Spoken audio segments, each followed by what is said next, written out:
Ladies and gentlemen, welcome to Productivity Mastery episode 79. Where did the time go? We started just a little over a year ago, and it is episode 79. And I'm really, really excited today to interview somebody that I gotta say, I had a really big struggle figuring out how to introduce him because he's so multi-skilled and multi-experienced that it's really, really You're difficult too to kind. put him under one hat. But hopefully, Jamshid, you will give us a bit of a perspective. Good morning, first of all. How's your Good day morning so to far? you. Yeah, brilliant. I had a good tea. I had already many meetings with clients, with my team. I had a good chat with you to start with. Sun is shining in Berlin, so it's a perfect start. So I'm not sure you want to go this way, but you shared with me a spontaneous story just before we started, and I'm curious if you can maybe share also with the audience, which is also somehow connected to the topic, unleashing your creative genius and specifically spontaneity. So, what happened to you lately, Jamshid? Yeah, you're right. So, no, it has maybe less to do with creativity, but more to do with characteristics, I would say, and that shows more of my randomness and craziness than, which is also good for creativity, you know. No, yeah, as I was talking this morning with you, shared this story of last week as I was on the road with some dear clients, creative bunch, 50 people. And, when you go with Volkswagen for a session, at the end of the day, the evening activity looks more settled. And as creatives, the evening activity was tattoo yourself, you know. And me, as someone with 55 years old, never went that route, never had a tattoo, never wanted to have one, was animated by the excitement of these people and like literally the emotional fire the creative person could unleash in me as a person doomed me to have no excuse not to have a tattoo. So I started to go around thinking, what do I do if I really want to do it? Especially because I'm a kind of do or die and don't talk about it and make stuff happen. And yeah, so I started to think about what is the best. And on one hand, on a personal level, I received so much love from my mother, which again, love is for me one of the components of creativity, giving it and feeling it. And on the other hand, we are for the last years talking about the mother planet and having that mother saving our asses for years and years, and we neglected it. So the combination of these thoughts brought me to the point to say, no matter how bad that tattoo guy is and how poor it will end up, if that is the case, like worst case scenario, I still would be happy to have the memory of I decided to have a tattoo on my body forever as long as I'm living, and it should be mother. So I went for that, and I had these all creative people sitting there designing the mother on my skin, you know, and it was a nice process. It was a unique process, so to speak. It's danger for my boys because now they have an excuse to go and go with pack all the body with colors. But so yeah, that's life. Yeah, so this was a story I shared with you. For me personally, it has less to do with that act of that day, but this super quick, uh, flying thoughts in my head. I had that moment to think about mother, and this one word started to go into so many directions. It connected me to the planet. It connected me to sustainability. It connected me to love and creativity. It brought so many things with itself, you know. And it was funny to just from a silly sitting there talking about the tattoo, I had like some philosophical um, excursus in my head, you know. So that's why I shared it with you. Thanks so much for sharing, man. Sure, What sure. a deeper meaning you found, Good and excuse, right? now it will be with you forever. This reminder, and it's such a beautiful Absolutely. story. But could you maybe just give a bit of a sense, as I mentioned at the beginning of the podcast? I'm just impressed how many different things you've done, and if you can give the short version of your background, what you've been working on during the years, and how did you end up where you are today, basically? Okay, so I'm gonna time myself not to go over 5 minutes on that maximum. Okay, um, so trying to really condense it in a nutshell. My father wanted to know what I want to become. I had no real answer. So the excuse I gave him as I was 21 was, I'm a human being, so I want to learn what is to be a human being so that I can be a human being. That's the answer I gave him. And then he said, oh, that's 2 lifelongs education. Go, and I never ask you again. And he never asked me again. A couple of years later, I realized what I had told him, and I thought like, oh shit, I need to find out what is to be a human being. And this is what I'm doing since. Since I am 21 or 22, I am exploring what is to be a human being in order to be that. And that brought me basically to exploring life, because I thought the biggest university to explore what is human being is to live. And by living, I literally mean there is no future, there is no past. And there is today. Every second is the one you experience. And in order to really manage, I'm exaggerating, of course, but to manage to live the moment, you need to process the moment quickly. So you take only a tiny bits and you keep tiny bits and you process them very quickly. And that needs some lightness, some childish behavior, some attributes which is fun. Take it. Don't think too much. Don't hesitate. Take the risk. Jump. Hurt yourself. Everything which is letting you to live the moment. And that, I guess, brought me inevitably towards creativity, because the attributes were overlapping. And therefore, from the age 20 to 30, I basically produced music. I worked as a co-choreographer in Moulin Rouge in Paris. I tried to shoot little videos.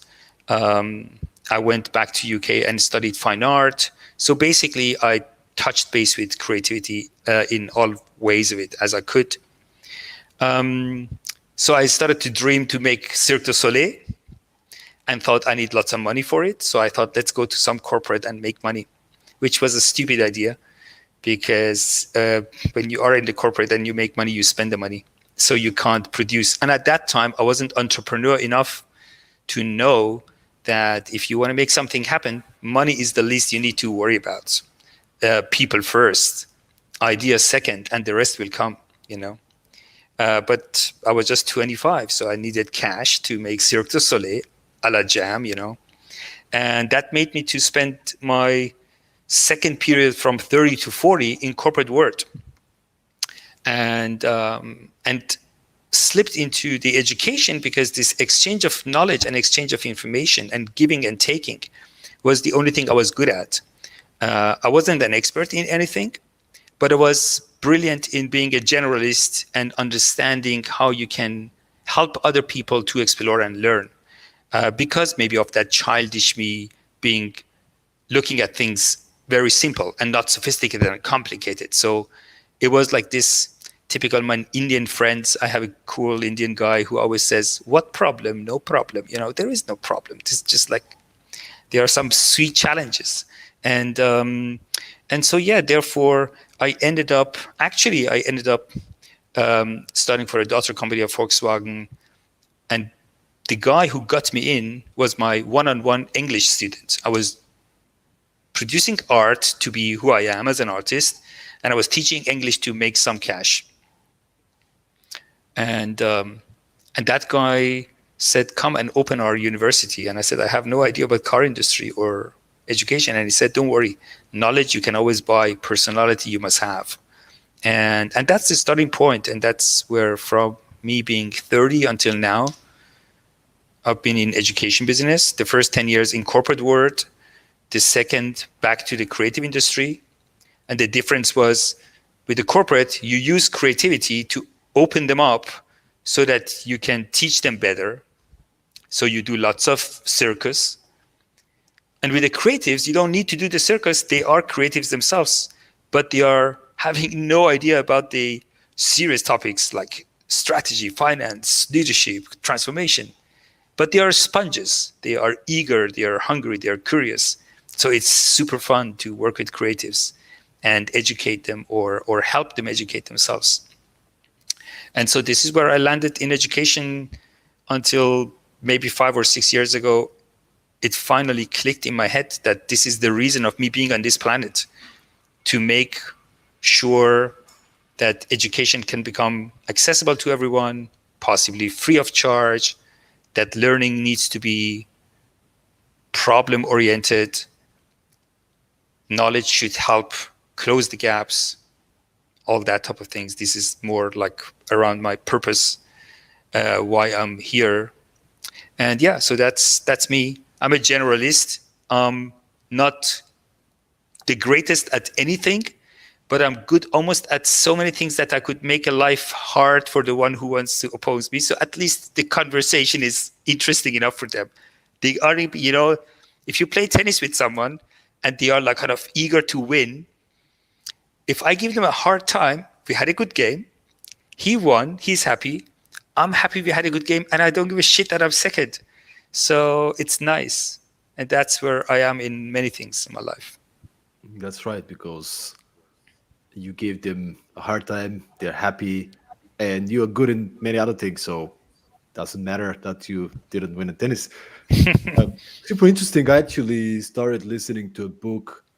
It's called Range, and the main Sweet. idea behind it is that usually people who have wide range of experiences are more likely to be successful. And one of the main reasons, you learn from different disciplines, and then you can apply the learning in whatever thing you do at the moment.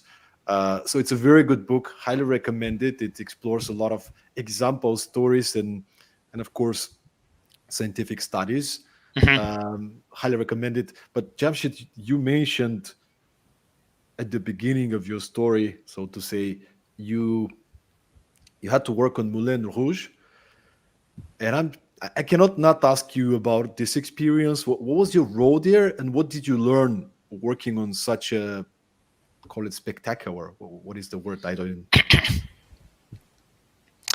You mean specifically the dance part in Moulin Rouge? So again, that's unfortunately another small story when you ask this way. But I was working in the music industry.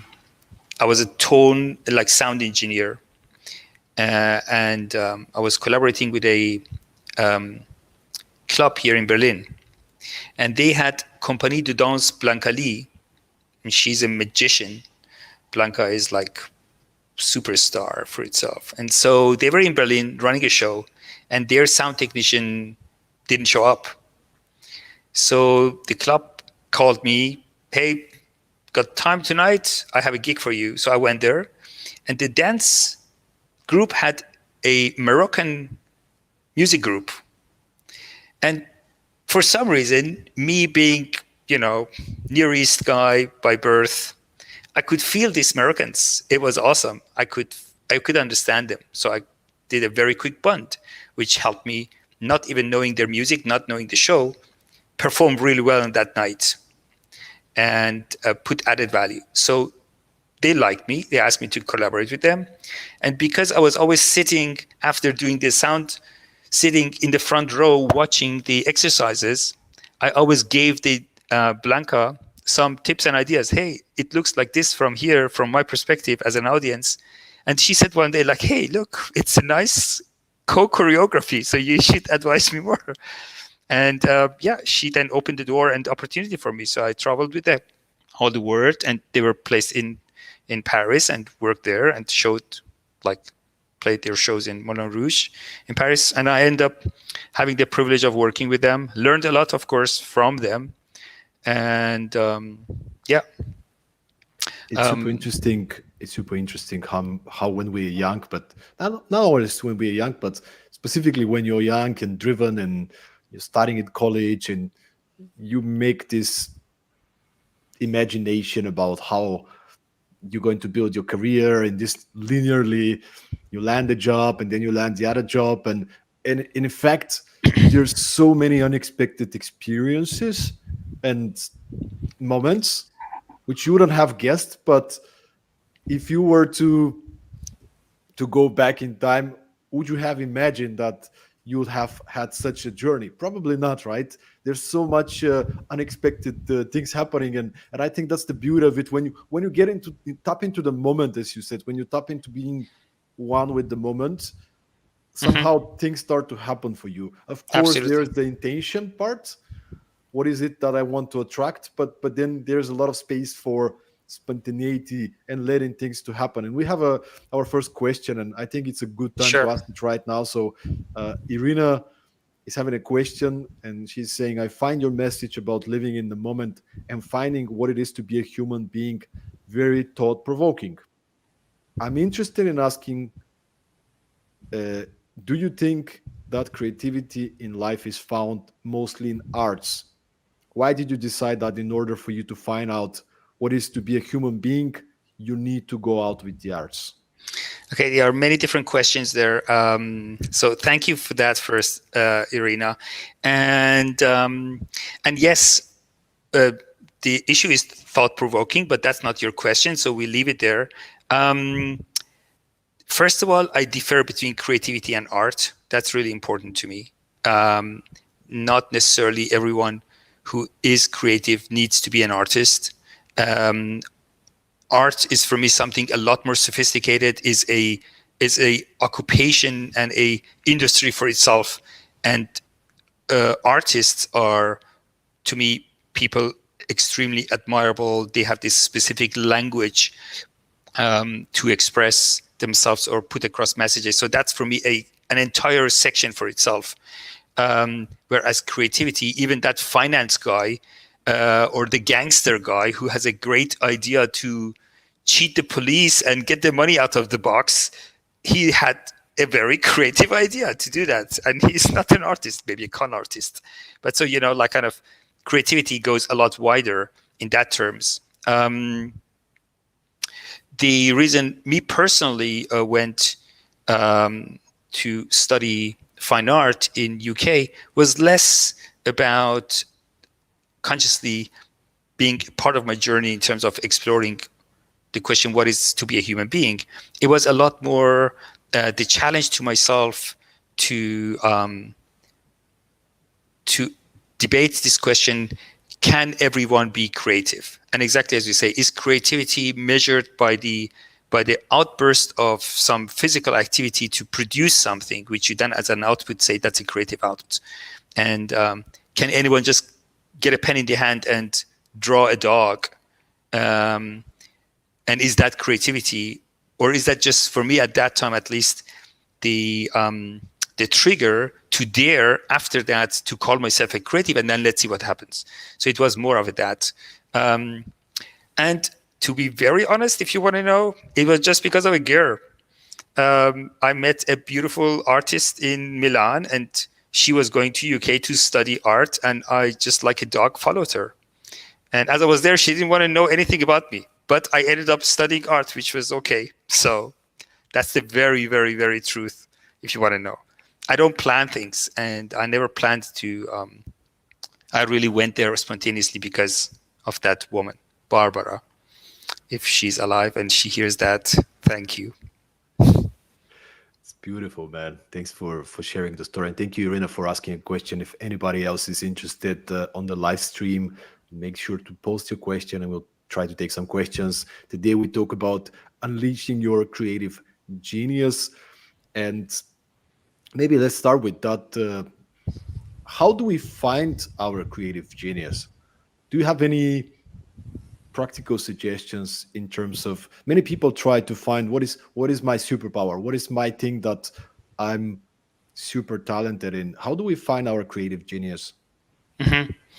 Okay, difficult question if you agree. And I think the very first step um, every single of us would go close to what we just started to debate is asking ourselves, what is creativity to begin with? And that question is already answered in a most diverse way. There are people who look at creativity as a tool to solve problems. Some of them see that as a attribute you're born with. You either have it or not. Some people see creativity as a never-ending evolution of your person and what makes us human being humans. So it varies a lot. For a lot of people, when I come into, let's say, commercial point of creativity, which is then often ending up in the marketing and advertising and design stuff, you will see that creativity for them becomes connected to communication, manipulation, influencing people, creating an impact. So is very diverse. Now, to come to that sophisticated level and to that complicated level, the way I started to explore it was really starting from two corners. I took children and animals. That was the two things I started to explore to begin with, to answer the question how to unleash creativity. Why children and why animals? With animals, it was interesting because the animals have a certain process. We wouldn't call it that way, maybe, and we wouldn't even debate it, what it is or not. But if you go, and there are so many examples, I would bore you with that. But whether it's an octopusy with spraying some colors or changing their own colors and vanish, whether it's a bird collecting colorful stuff and building a nice nest to attract female for reproduction and happy life, marriage forever. So no matter which way you go, spiders with the entire architecture they create to feed themselves, it's like how many buildings, like beautiful architecture we have just being inspired by spider webs. So there is a process where you can observe and identify an animal's creative sense, I would call it, and answer yourself the question, what does this sense enable them to create? A concept of a defense, a concept of reproduction, a concept of building a structure to survive and eat, so on and so forth. And then transfer it from there and say what problems of our world would need the same attributes in order to be fixed. And then from there, translating that intuitive way an animal does the job just for the sake of the job, and let yourself go off all the barriers you create for yourself, all the when and the ifs, which slows you down not doing things, and make stuff happen. That's very quickly said. When it comes down to children, I took it from the corner of playfulness. It was for me interesting to see, there are certain language you don't find in the world of the children. Everything is possible. You sit down with a piece of paper and a pen and you fly to the moon, You become every superhero. You take two little toys and you have a 2 hours giant movie, a spectacular. You need multi-millions to produce such a thing and show it, a marvel. But you do your marvel in your own corner and no one is in your head to see how spectacular that is. So that power of imagination is amazing. And as long as children are not kind of disturbed by the society while they grow in it, and all the boundaries of growing up and the do's and don'ts and fitting into the frames is taking a lot away of our edge. But until then, this barefoot guy in the sandbox eating the sand and building a castle has this unlimited power in their heart and brain alike. You are one with yourself. You don't debate within your feelings, emotions, and rationale. Your cortex and limbic of your brain, as you know, kind of the brain has the very small, you know how the brain is built, like it's complicated, but you know, the very little reptilian part, which is sex, drugs, rock and roll, you know, instinct, every animal has it. And then the emotional part, the limbic, which most of animals have it too. And then we human being, the heroes with our cortex taking over this planet. And the cortex is the do, you know, telling you the do's and don'ts and the rationale and the intelligence and all of that. Whereas the emotional at the end of the day is the one who wins. It's like kind of, do I eat the chocolate? No, don't eat it. You get fat. Let's do eat the chocolate. No, don't do it. And at the end, you eat it. And the one later says, I told you don't eat it, you get fat, you know. But fuck it, it's happening. And now the rationale start ironing out the problems. So, and creativity comes from that emotional part. And as long as your rationale isn't grown up enough to give you all why it couldn't work, you just go for it. And attributes which is important for innovation and creativity, such as take risks, don't have fear, fail, and so what? Fail even big, because big failure leaves a trace behind. You remember something and then you do it better. Small failures are, small fuck ups are of no value, you know. No one sees them, and you can even, you know, ignore them.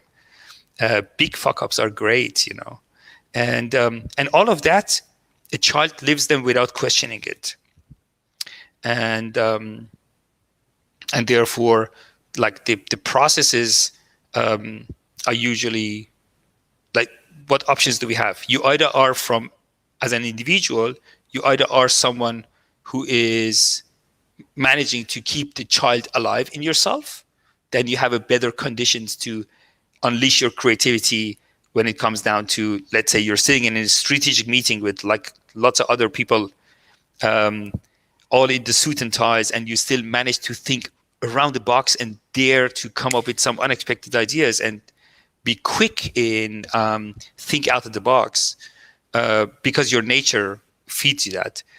And if it's not the case, if I'm, for example, as a consultant, asked to join a group of people and help them to feed the session with more creativity, I actually, what, like subtle or like even without mentioning, I try to loosen them up and get them to become a child again, you know.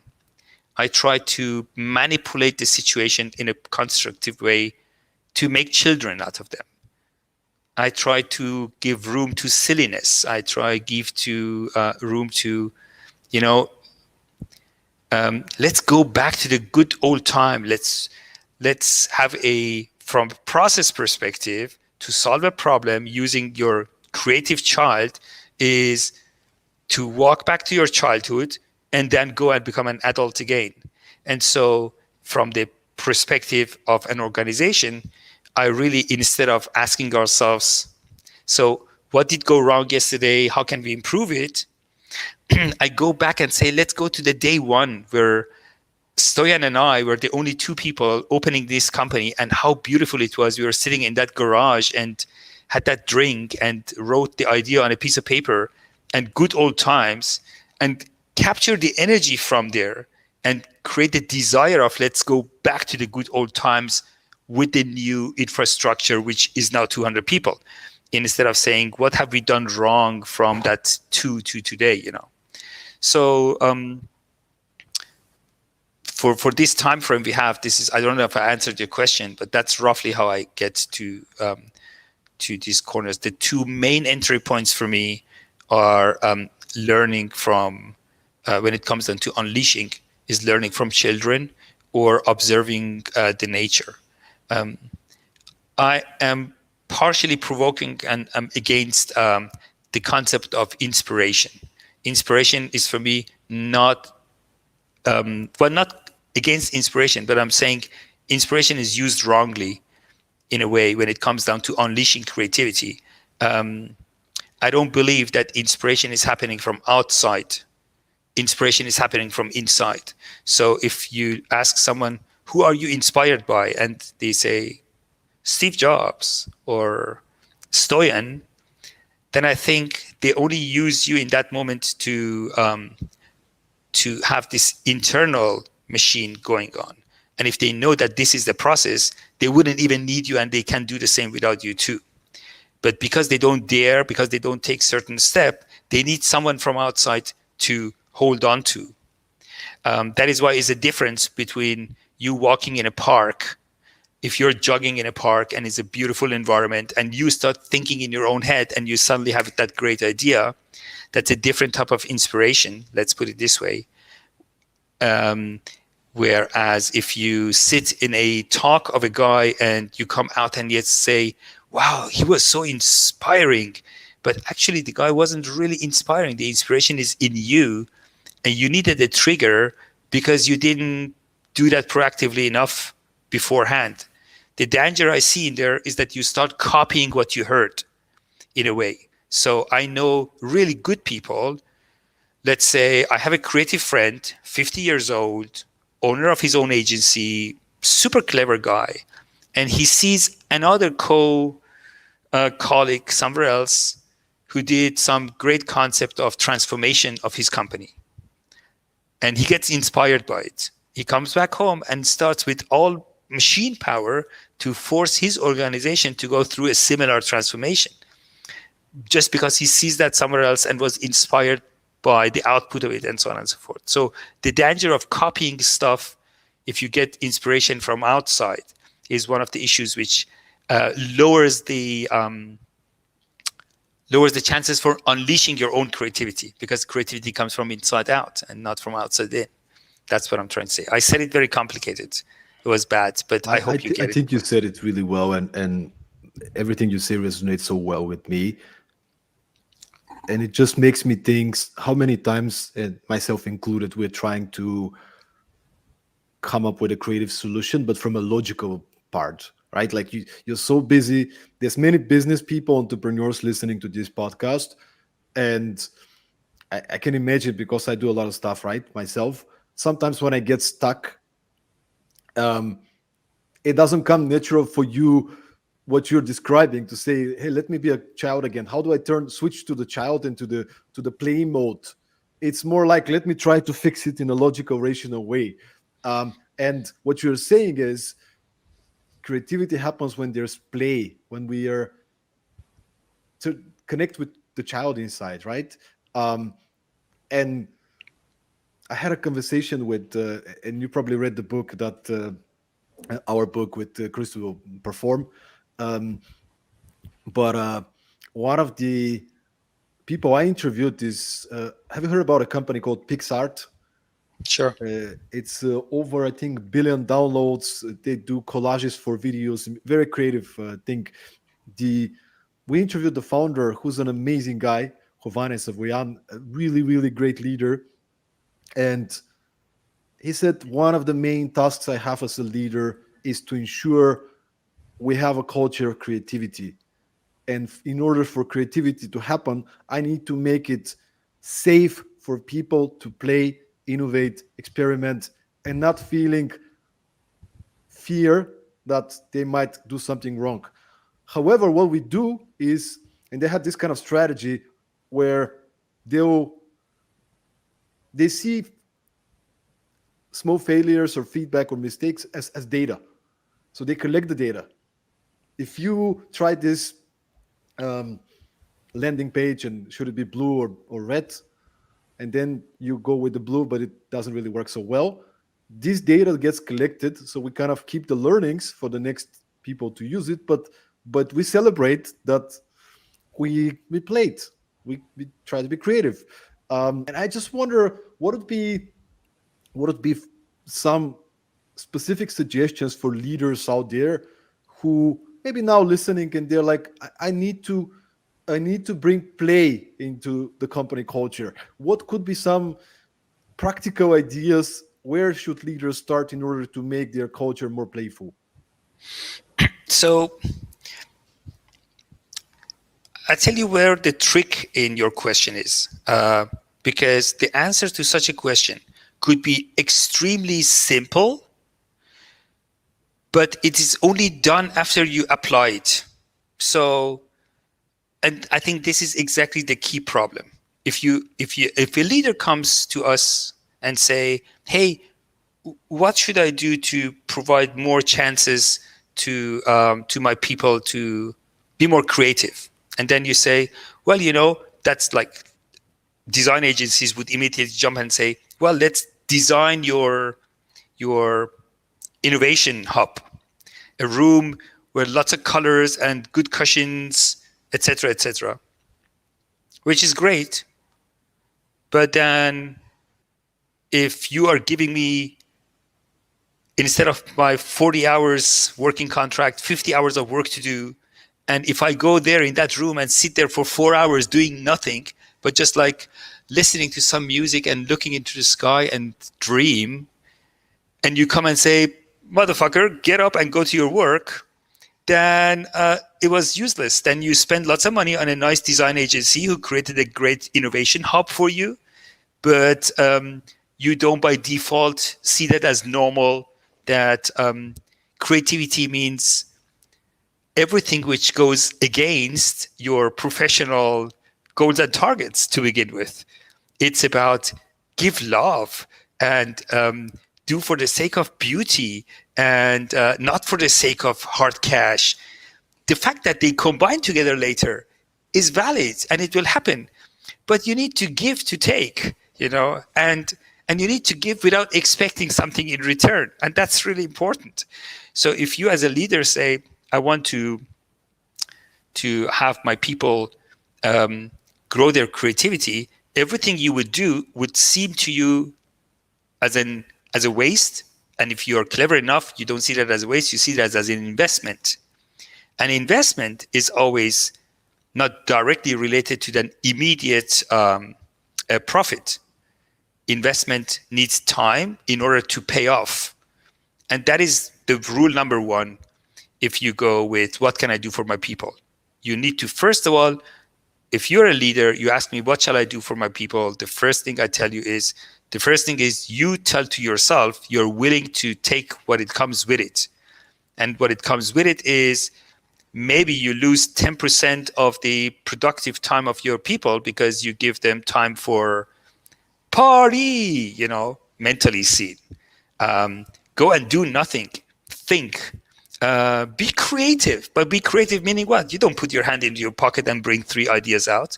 You go somewhere and start thinking about those. And in fact, problem solving using creativity means lots of investment of time for doing nothing but exploring. And problems evolve together with your creativity. They are connected to one another. Actually, the bigger the problem, the more creative you get. The smaller the problems, the less creativity it's needed. So you don't need to unleash, it's like a car. If I have to go only 30 kilometers, I only this much press the pedal. And I don't use the energy which has the full potential there. And so the ways to go will be very diverse, and it's connected to the means you have, the financial backup you have, the infrastructure you have. What needs no cash and no infrastructure or nothing, and is valid for everyone, is the culture of opening up towards creativity. And that is, dear boss, if you say be creative, that means I am allowed to experiment. And if I'm allowed to experiment, I might end up doing a big fuck up. If I do that fuck up, I would need you to back me up for that. You need to say, Stoyan says to Jam, go and try it out. And if it goes wrong, don't worry. I don't fire you for that. I actually celebrate you for having made big mistake. Out of that, if we learn from it. So let's say there is no losing. There is winning or learning. You do something, you win. You do something, it goes bad. You learn out of it. It was great. So I think it's a cultural issues. What you can do, no matter what company you have, what business you're in, how big or small you are, is to focus on that mutual agreements on a cultural level and not only write them on a paper, but live them. And the list going to be very close to a list of an entrepreneur. And that's the beauty of it. If you are not a old-fashioned giant you know, dinosaur of the business with your 400,000 people, if by all respect to all my friends from Accenture who I know, but if you're Accenture and you want to unleash your creativity, you just put hand in your pocket and buy the beautiful, sexy fjord as an agency. As simple as that, you know. And then the KPMG goes, does the same, and Capgemini buys Frog. And so they all look out. Where are the sexy small agencies? Let's buy them and integrate. I can name you so many different things in so many different businesses where you buy yourself creative input, hoping I buy a agile culture and try to influence or impact my own bigger organization, which was designed so far differently. But if you are a mid-size or a small company and organization and you go through this process of unleashing creativity among yourself, the attributes you need to apply is very close to the attributes of the entrepreneur, him or herself. So the entrepreneurs are used to work hard. They are used to make mistakes and learn from it. They are used to take big risks. They are used to take quick decisions and be spontaneous, etc., etc. And most of these characteristics are matching the characteristics of a true creative person. And the creative person indeed has even more demands, you know. And they both want to do something good. They want to leave a footstep behind. They want to. I mean, no matter how, by the end of the day, they want to solve a problem, you know. And so I would say build the culture.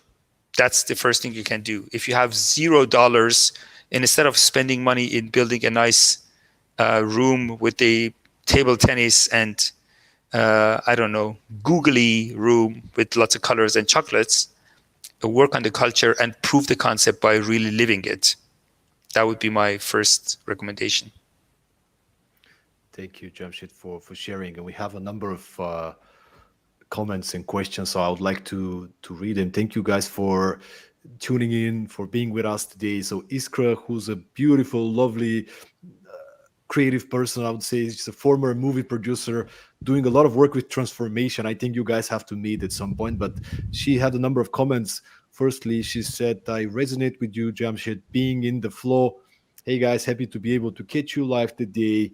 And then she also said that this resonated with me, the external influence I would rather call admiration. Awesome. We maybe use the word inspiration, pointing on the external condition that allow for our intrinsic creative impulse, genius, our inspiration to emerge. Beautifully said. And then she has a question, and the question is, I see creativity as a form of self-expression. Do you agree? Looking at it this way gives a lot of freedom for interpretation, no limitation. Self-expression can take so many shapes and formats. It's an interesting question. I could go with a yes and no. This is where, to me at least, the creativity and art start overlapping. When you apply creativity as an artist, as an architect, as a designer, designer probably even more complicated because they solve problems a lot and process driven. But so if you turn creativity into art, it becomes a lot more a mean for self-expression. If you use creativity to solve a problem, you go a little bit away from being self-oriented. You orient yourself towards the problem itself or to others because you want to help others to do something. You want to, you use your creativity to solve a problem with cancer. You use your creativity to help some children in danger of housing or some car industry to have a better batteries, no matter in what direction you would go, if it's like kind of purpose driven or not, but you try to solve a problem with it. So it's less of a self-expression if it's not going towards the art, at least to me. However, why I said yes to you is Iskra, is that concept of language. For me, everything which is emotional is a language. And that really includes love, sex, music, uh, drawing, paintings, film production, everything which gives a creative touch where you can put a message across. It becomes a language and it communicates with people, and it creates sharing, it creates collectivity, it enables collaboration, and that for me is a part of that self-expression. I would say, because I fundamentally believe and learned from my mentors that giving is only good if you don't want anything in return. And I use creativity to solve problems, and I wouldn't want to expect something in return. I would have my slight difficulties with that self-expression, even though I agree with you from the language perspective, communication perspective, it is definitely that. And from the application of creativity in art, 100%. So that would be my take. It took me too long to answer the question. You know what I'm interested? You previously mentioned children, animals, and in a way for us to get back into this more playful place. What do you do in order to keep your creative axe sharp? Like, what are your, yeah, everybody? And by the way, another thing that comes to mind here is, do you ever experience, like, people listen to you right now, you're so mindful, wise man with lots of experience, and I would imagine some people would think this guy's a genius. He doesn't need any creativity boost because he's there all the time. But do you have any creativity blocks as such? And what do you do to keep your creative axe sharp? Okay, first of all, the only reason you said these kind words to me is because of my gray hair. As actually if imagine me with black hair, without glasses, and no one would say anything so beautiful about me. So that's very kind of you. Um, I I think the question is so difficult for me as a person because I just simply jump into doing stuff, no matter how I export, so to speak. Um, the reality starts from the moment you speak it out. If, like, look, good example. No matter how many people are like kind of watching this right now, no one until this moment, 11:35, Friday, 8th of October, knew that I am in love with Stoyan and I'm gay. Imagine. Well, I'm not, but imagine I say that. So the moment I just speak it out, it becomes the reality among this small group of people. Second before, it was only in my head. It wasn't really existing for anyone but me. I said it, you heard it. I haven't still heard from you back if you love me too, and if you are going to have the dinner and the glass of wine and have everything what comes after. But so everything we now do in terms of exchange will grow this reality.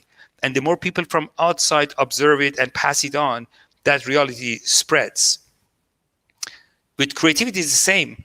I can sit in a corner and ideate and ideate and ideate for hours and hours and hours. But creativity starts with application. And if you don't apply creativity, it is not existing. Application is important. And so the first thing I would say in order to sharpen the axe is use it in no matter what ways, no matter how small ways. Even if you're having a pen in your hand and someone is talking and you're drawing on your piece of paper those circles, that is for me more of value than you thinking those circles in your head because you're listening to the guy. So I think sharpening your creative axe is about application of creativity. And that means to step over one thing. Perfectionism is the worst thing could happen to you if you want to be creative. And it's the dilemma of us creatives. We want to be as perfect as we want to be. If you give the one thing you cannot manage with creatives is time, because they never finish. Like, you never have the perfect output. You can always be better. And that needs to be managed. But for the starting point, anything is good is important. Simple is more important than sophisticated. That's one of the keys. Try simplicity. Train yourself in simplicity. Um, I used to say, so if you have something you want to eat, you can put it like this in your mouth, or just go like that. You know, be simple. Sophistication raise value, but simplicity make it happen. I'll So take it here so you have a chance to chew what you put into your mouth. yes, thank you. Taking the mic. Wow, but that makes so much sense, man. And I my background is movie production, but I come from a business background, so I entered the creative world from a business school background, and everybody's super structured and logical, right? And then I entered this creative industry. I'm like, oh my god, people have no work ethics. People have no idea about deadlines and the industry, and like I'm just not inspired these days. Yeah, but you have a deadline for a client. What does it mean? You haven't tried doing anything. I mean, I understand if you've been really really working on it, but it's like no, I'm just not inspired. And there is like a fine line. I had a brilliant lady on the podcast. Her name is Natalie Nixon. She's a PhD in this area, and she's also published a book called the Creativity Leap. And the main two words she uses to describe what creativity is, in her perspective, is the constant toggle between wonder and rigor. Mhm. Right? Like we need to have some structure. If we are to, we need to have some creative limitations, deadlines, some sort of structure, who's doing what and how things should be. But then we also need to create space for wonder, right? Like create safe space for experimentation, for play, for the resources for us to find the moves and actually get it done within the framework of the rigor. And I found these two words really really beautifully said. I don't know what you think about that. No, you're absolutely right. I was just going to jump in and say I totally agree with you. I usually think um, that creativity, in that sense you're mentioning, comes from merging the human aspect, the needs, and the fuel you have for that. The passion, the freedom, that childlike freedom, empathy, the courage. Um, so here you are as a human being. You pursue a purpose. You are explorer, and that brings you to look.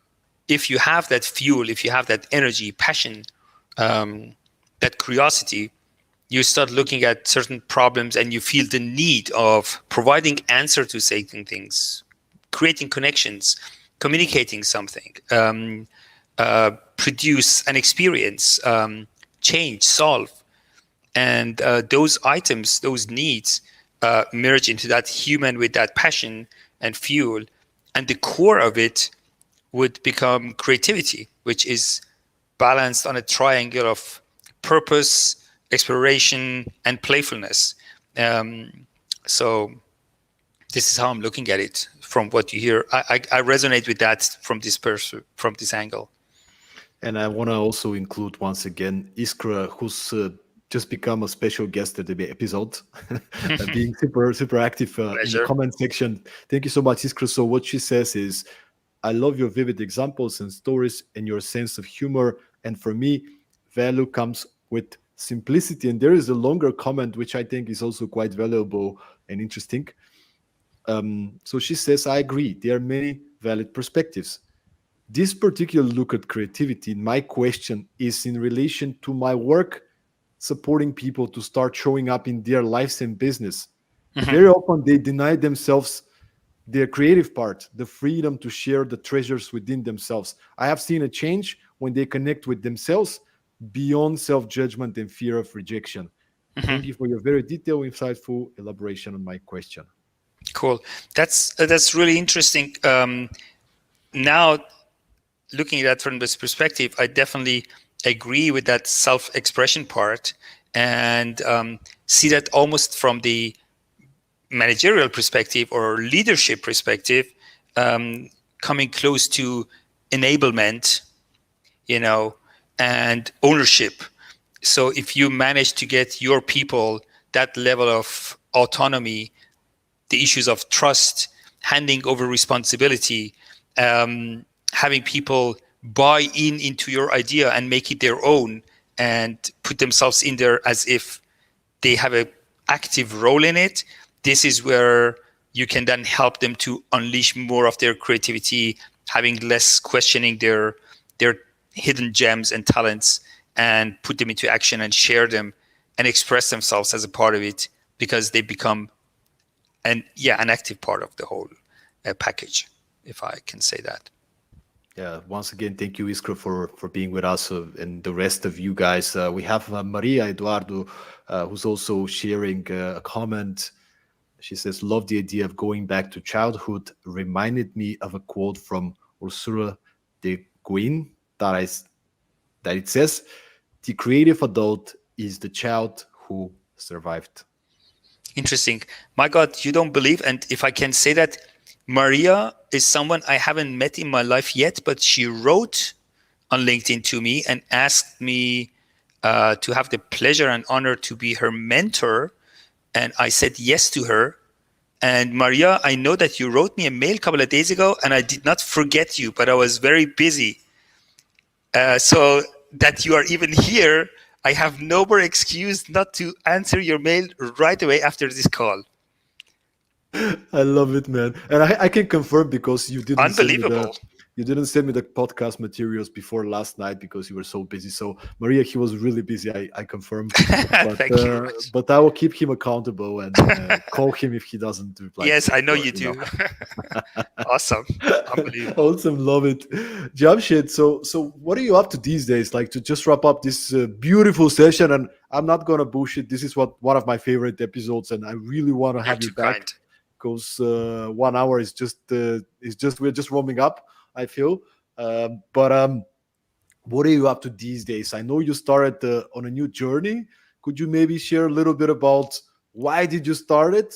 And as I understand, it's also something that you believe in so much that you put in not just time but also resources into making it happen. So what's happening? What is the new journey you're on, and why did you decide to get into it?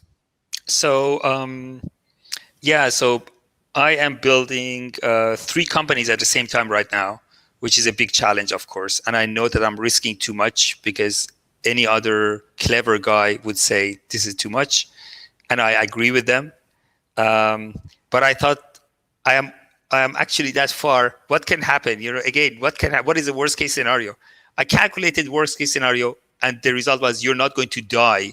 So if I'm not dying, everything else is good. Um, I think after I was in Rome with my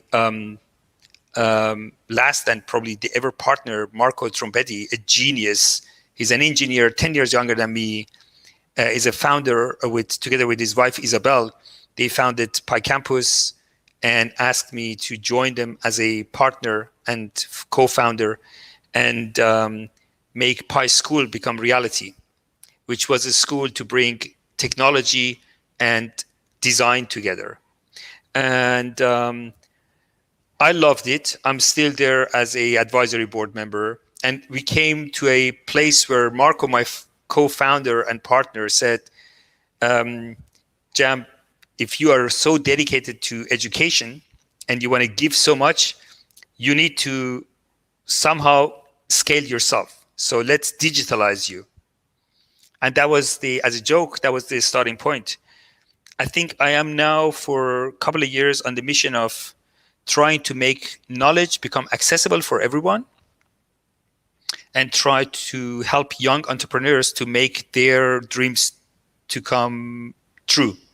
And for that, I created a holding company to help creatives and entrepreneurs to do what they like as far as I can help them with. That's the House of Creative Entrepreneurship. And launched my first startup under that as a spin-off, which is the Neural Jam, where I'm trying to build a digital club for lifelong learners and for those who wants to use knowledge to solve relevant problems of our planet. And that is occupying 200% of my time. The company is 7 months old, but it's growing fast. And then I'm working on a company builder as an innovation creative hub together with dear friends from the company Wild Bites in Spain, magical guys, beautiful creatives. And yeah, this is what's happening around me these Final days. question, because I can see the time is going, and listening to how many things you have on your plate, I don't want to keep you so much more. But my question is really about that. You mentioned at the beginning of the conversation, I'm not planning so much. At the same time, you're running these three super ambitious projects. Maybe you're doing a lot of other things. Um, how do you stay in control of your focus, your priorities? Basically, do you have any strategies and things in order for you to manage time properly and your own energy with it? Okay, so to manage time, no, because my work is my life. So I mean, this issue that an entrepreneur works hard is unfortunately reality. If you want to make your own company, I haven't been in holidays for the past 2 years, and I have probably every week, maybe 2 or 3 days where I work until 4 o'clock in the morning. But it doesn't really harm me. Probably it is harming my body as my temple, but I will compensate it one day. But at the moment, the satisfaction I get from the true belief that I'm on the right path to do what I want to do and make something happen gives me the energy to go through that, physical up and downs. Um, that's from the time management perspective. I need no time management because I dedicate all my life to this. From the strategic planning of it, yes, I have an elephant to eat, but I'm eating this elephant spoon by spoon. And therefore, I look at one spoon only and not at the elephant. So, of course, I have a vision, but the strategy is not even a 3 or 4 years strategy. I am sprinting literally in my head like a techie every 2 days. That enables me to look at one single problem, put all creative energy on solving that one, have a great idea to assemble that, let it happen, and go to the next. What you need for that is either a good partner or great team, and I'm going the route of great team. I have 3 or 4 or 5 core people around me who I trust my life with, and they trust my craziness. So I come with the most odd ideas. The first reaction is, I trust Jam, let's do it. And I trust them to be honest enough to come back and say bullshit. And that way I can chunk the big project into manageable small pieces and push them forward. That's, however, not an excuse. I'm behind with so many things, and like the list grows, but it moves forward. So If you allow me, final question, very short, but it's a follow-up question from Iskra on what we were discussing, and she's saying, following Stoyan's question, what is your regular self-care ritual or routine? self-care ritual, that's nice actually. I Listening to music is what I do, and if we go back to this inspiration or admiration, I Netflix. This is where I really, at the same time, switch off and brainstorm, and it's great. Like, I could be the number one user of Netflix probably. There is almost nothing else in there I haven't watched. That's really bad.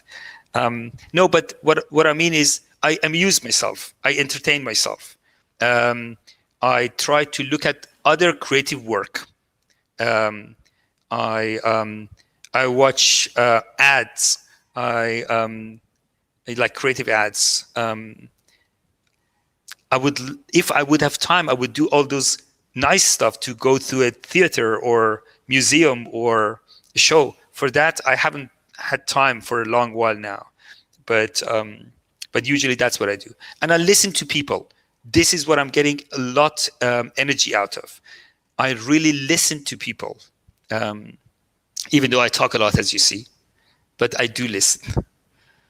I have observed you listening when we were in Tartu, where we actually met for the first time. And many thanks to our common friend Luis, another wonderful person uh, Absolutely. who introduced us.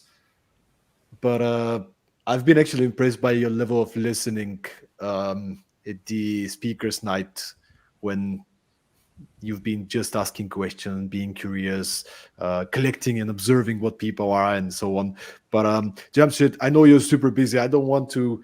I want to Very continue kind of this, you. but I want to continue this. Is there any final message you want to leave the audience with? No, I can only thank you for everything, for the time, and gladly anytime together with you. So, and we want to do stuff together, so let's do it. And that would be my only message to others: is to just do. Don't hesitate too much. Take small steps. Creativity is something in each and one of us, and unleashing it is not a rocket science. It's just daring to take a first step. Every little thinking around the corner, every little challenge to yourself to do things differently is the starting point of becoming creative. As soon as you don't do the things the way you do, you become creative. As long as you create an environment of your habit being the driver of your soul, you are stopping and barriering your creativity. Leave your habits away. That would be my last recommendation. And yeah.